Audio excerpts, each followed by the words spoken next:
Seguimos en Panorama con el fiscal general de la provincia de Neuquén, José Jerez. Estamos hablando de este dispositivo que va a funcionar de pulseras electrónicas o tobilleras electrónicas. ¿Todavía está definido eso o no? No, en realidad es como un reloj. Digamos, es como un reloj para que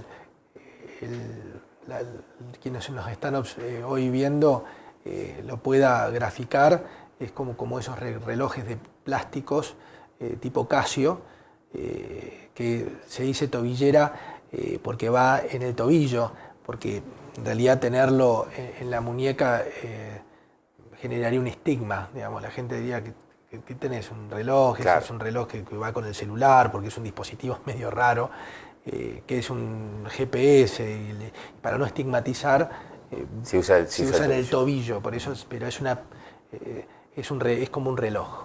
Está bien. Un reloj. Y el otro tema sobre el cual habíamos comenzado charlando también en el bloque anterior está relacionado con esto que ha ocurrido estos días aquí en Neuquén. Quisiera pedirle una reflexión respecto de cómo visualiza la justicia en torno al abordaje de temáticas sociales hoy que aparecen sin respuesta, sin solución a partir del Parque Industrial, José. Sí, bueno, el Código Nuevo de Neuquén, que es un código moderno, introduce un concepto que estaba ajeno a lo que era la justicia penal, que es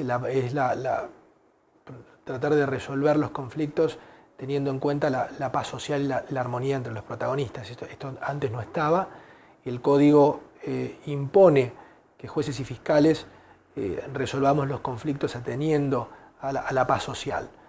Y es un concepto novedoso que nosotros tenemos que de alguna manera darle una significancia. Nosotros siempre en el Ministerio Público propiciamos el diálogo.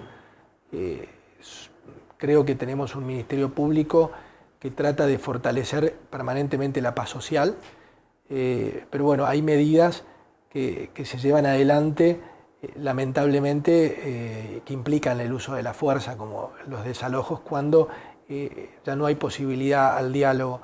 Nosotros en este caso en particular convocamos desde el Ministerio Público, recuerdo, al diálogo, diálogo que no fue factible, digamos, porque los conflictos que subyacen, digamos, al hecho del desalojo siguen estando. Claro. Es decir, siguen permaneciendo, el conflicto no se resuelve. O sea, la orden de desalojo cuando se ejecuta no resuelve el conflicto primario. El conflicto primario, por ejemplo, en este caso particular, es la falta de vivienda. Y uno se pregunta, ¿se resolvió? Digamos, tampoco esto quiere decir que toda la gente tome un terreno para resolver su problema de vivienda. Entonces tomemos todos porque el Estado va a proveer a una vivienda. Pero en realidad todos los conflictos sociales tienen una base de carencia, ¿no? Donde la gente reclama o servicios o habitación, y bueno, de alguna forma la justicia tiene que intervenir, y en este caso particular, fíjate que es distinto a todos los otros casos, porque pasa por allí un gasoducto de alta presión, y TGS, que es la empresa que hace este transporte de gas, se presentó al Ministerio Público Fiscal y dijo, miren, esta población está en riesgo. Es decir, si se asienta allí de manera permanente, corre riesgo su vida. Y el Ministerio Público Fiscal tiene entre sus funciones la protección del interés general, y dentro del interés general está la salud de sus habitantes. Eso fue lo que motivó a que el Ministerio Público de alguna manera hiciera intervenir a la justicia para que se resolviera esta situación. Porque fíjate que si pasa un gasoducto, uno puede decir, bueno, no va a volar, pero ¿qué pasa si ocurre?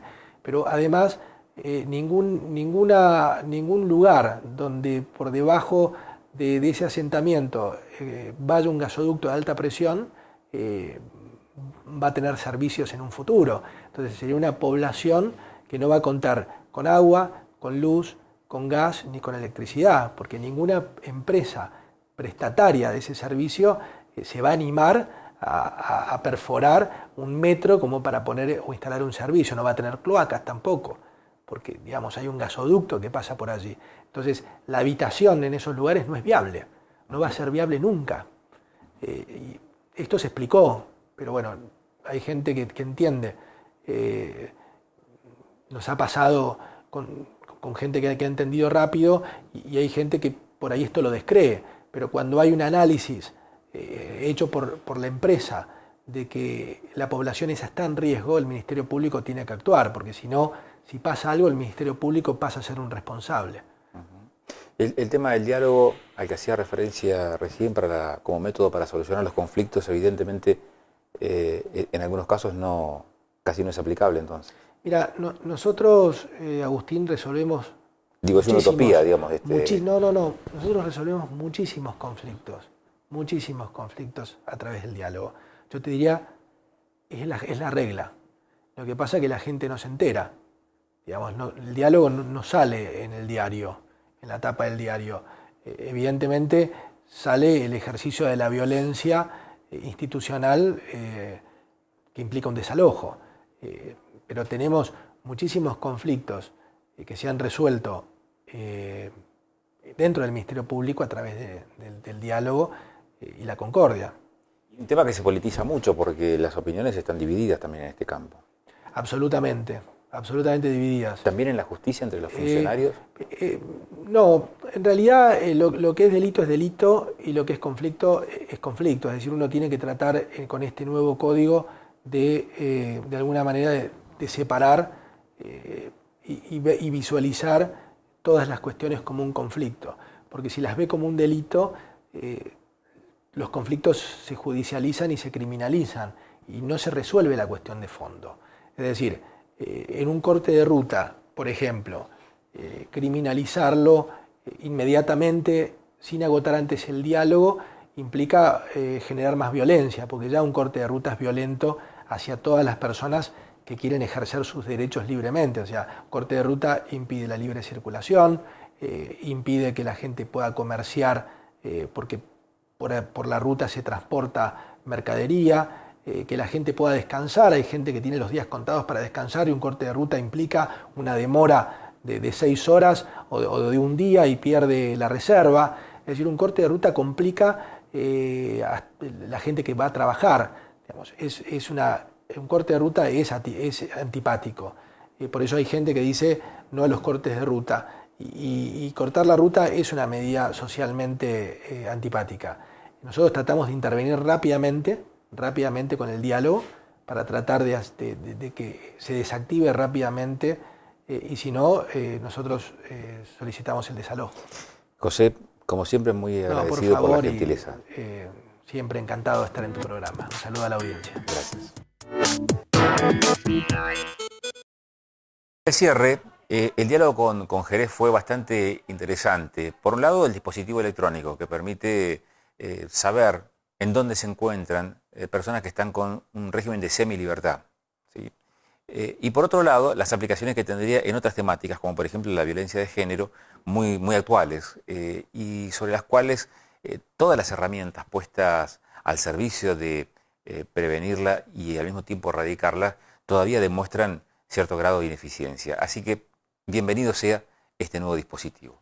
Lo otro está relacionado con el tema social y la intervención de la justicia a la luz del desalojo en una de las tomas de la ciudad de Neuquén. Me quedo con esto que decía el fiscal general respecto de hay intervenciones de la justicia que no necesariamente resuelven el problema. En todo caso, ameritan una intervención para evitar o concluir con la sustanciación de una acción que puede ser tipificada como delictiva. Pero el conflicto en sí y la resolución de ese conflicto no está en manos de la justicia, sino que son otros poderes del Estado los que tienen la responsabilidad o que tienen digamos, el margen de maniobra suficiente como para poder intervenir y resolver el problema. Lo otro es simplemente emergente. Terminamos acá, nos vemos en 7 días. Hasta la semana que viene.